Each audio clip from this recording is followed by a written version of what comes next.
Welcome back to Lego by the Book. I am Captain Xavier, and today I'm going to be building set 497. Yes, a 3-digit set. This is an old set. This is the Galaxy Explorer from 1979.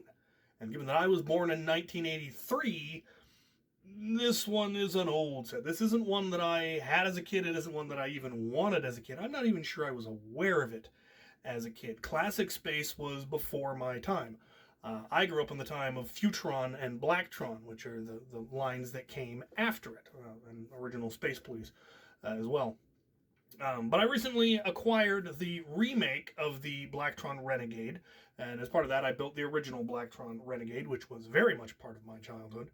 And I'd mentioned that I was kind of hoping that they would come out with something Futron to go along with it. So you'd have, you know, the pair, the good guys and the bad guys, as it were, if you want to look at it that way. And then it occurred to me that they had come out with a re-release of the Galaxy Explorer last year as part of the 90th anniversary. And I hadn't bothered to get it because, again, it wasn't part of my childhood. It wasn't something that I felt connected to.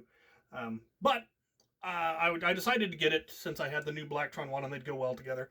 And I have no idea if they're actually going to come out with more Futron, though arguably the current space line, if you ask me, is Futron. The new torsos have the Futron. It's a Futron torso. There's just no two ways about it. So I would argue that it is Futron, but it doesn't really match. It's not that space fantasy kind of sci-fi. It's more of a slightly more realistic take on space than Blacktron and the old Futron, the monorails and all of that stuff. So I decided I would get the new Galaxy Explorer, and so I did. But I also then decided to see if I had the parts necessary to build the original Galaxy Explorer.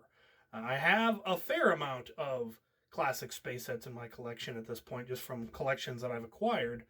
So I decided to take a look, and I didn't have all of the parts, but I was close enough that I was willing to buy at least some of the parts I didn't have. I don't have every single part. There's a few parts still missing, mostly printed parts that are very rare and expensive, and I didn't want to, it wasn't worth the expense to me. For those of you that are no doubt going to ask, someone's going to ask, yes, almost all of the gray is old light gray.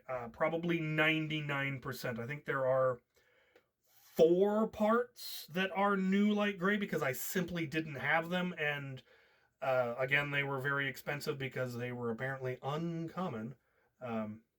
And so I did make that substitution, though one of the new light gray parts has been very yellowed and looks like old dark gray. So anyway, let's get into this. This is actually kind of a fun build. These older sets were a lot of fun. Got the instructions here on the big screen.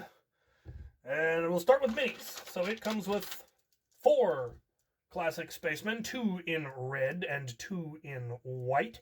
This is before the spacemen even had visors on their helmets. How they were supposed to survive in space with no visors, I'm sure I don't know.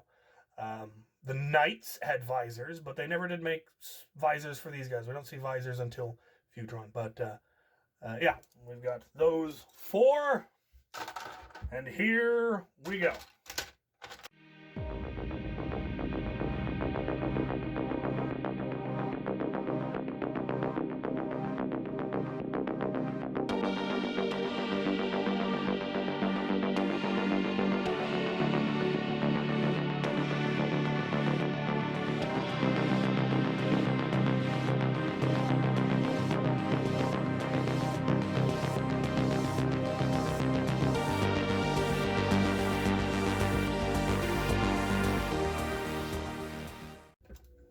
There is the ship.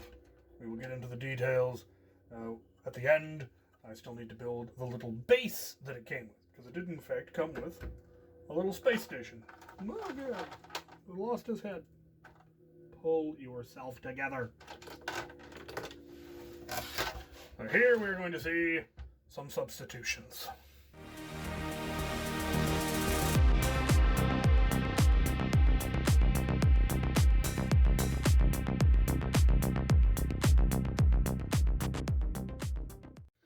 There's our base. As I said, I've made a couple of substitutions here.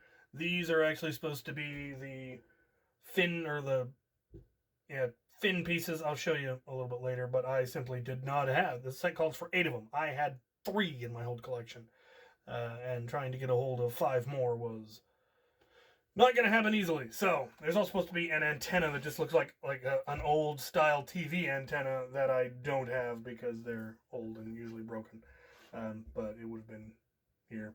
Anyway, a little bit more. We've got a little bit more base, and I believe a rover. The rest of the base just consists of the base plate with landing lights.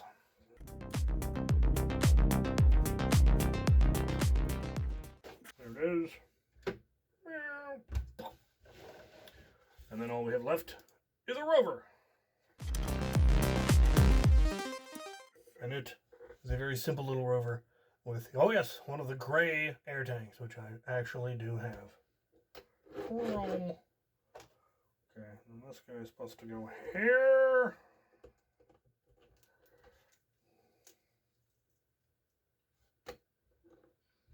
The guy on a walkie-talkie in here. Guy on a walkie-talkie back here. Guy with a wrench and a loose head over here.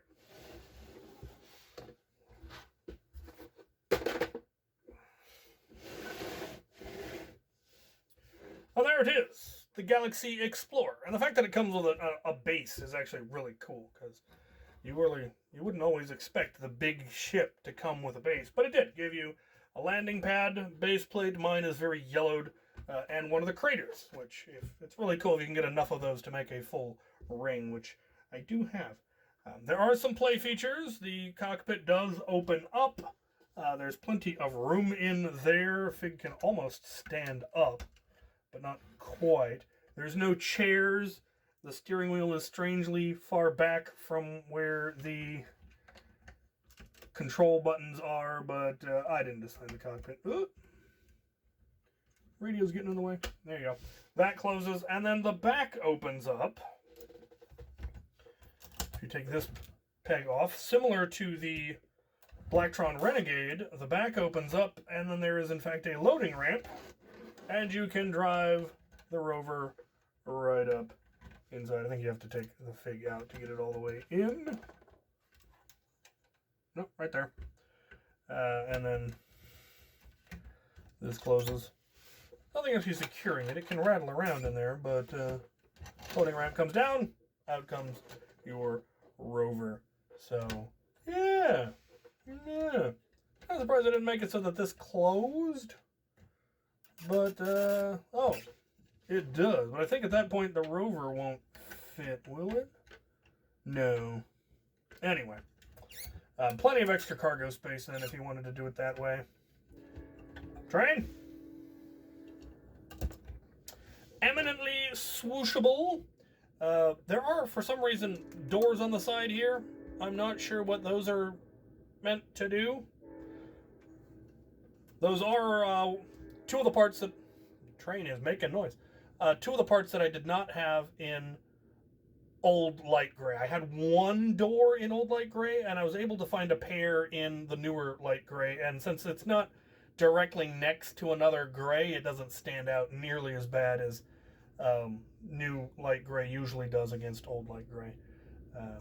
So the other part that I replaced were these two rockets here. They're supposed to be the bigger ones that you see everywhere else, but there's again 7 of them on this set, and I had 3 in my collection. I had to buy, or maybe I had 2. No, I had 3. I had to buy another pair of them, and they're also hard to find and expensive. And I wanted to have the ones on the bottom, which I think it's neat that they put them there, boosters to actually get you off the planet. An interesting, as opposed to just, taking off this way. No, this one has boosters, or possibly for landing, I suppose, would make more sense as your vertical landing thrusters. Other parts that are missing, there were supposed to be blue or black grate lines on bricks here. This is supposed to have the numbers, I think it's LL928, something like that. I did not have those parts because those are completely unique to this set, and I don't actually have this set. I just had all the parts. Interesting thing about Lego is, when do you actually own a set? Do you just have to have all the parts? What's the deal? There's also supposed to be the space logo, I believe, here. This logo is supposed to be on a brick here and here, and I didn't have any more of those that I could find, and they were also quite expensive. I was able to find most of the parts that I needed. I needed more of these fins. I needed more of the rockets. What else was I missing? I think that was most of it. And I was able to find one store on Bricklink that had most of them, and so I was able to grab enough to really complete it, especially that upper fin. Anyway, I dig it. It's a neat set. It's a big set. It's very, very spacey, very sci-fi. Definitely pairs well, if you ask me. Let's move this out of the way real quick. I think it pairs very well with Blacktron. They have a similar feel. The Blacktron was a generation later, so it had some more greebles and more details and proper hinged canopies and removable parts, and was more modular. There is some modularity in some of the... Actually, I don't know if there was a whole lot of modularity in the old classic space. There was some in Futron, but not as much as in Blacktron. Blacktron's whole shtick was the modularity. But I think they pair nicely together. They're similar enough in style and part construction that I could see these, being part of the same world. So that's really cool. So now I'm going to build the new Galaxy Explorer, compare it to the old Galaxy Explorer, and then see how well it pairs with the new Blacktron Renegade. So there it is. Let me know if this was a set you had or you wanted as a kid, assuming you're of that age demographic. I was pleased that I was able to find almost all of the parts in old light gray in my own collection. My collection is fairly vast and is fairly old. Or I have a lot of old parts. So I have a lot of old dark gray. I have a lot of old light gray, dark gray, those kind of parts. The neat thing about these older sets is they didn't have a whole lot of unique parts. An awful lot of this is just plates and bricks.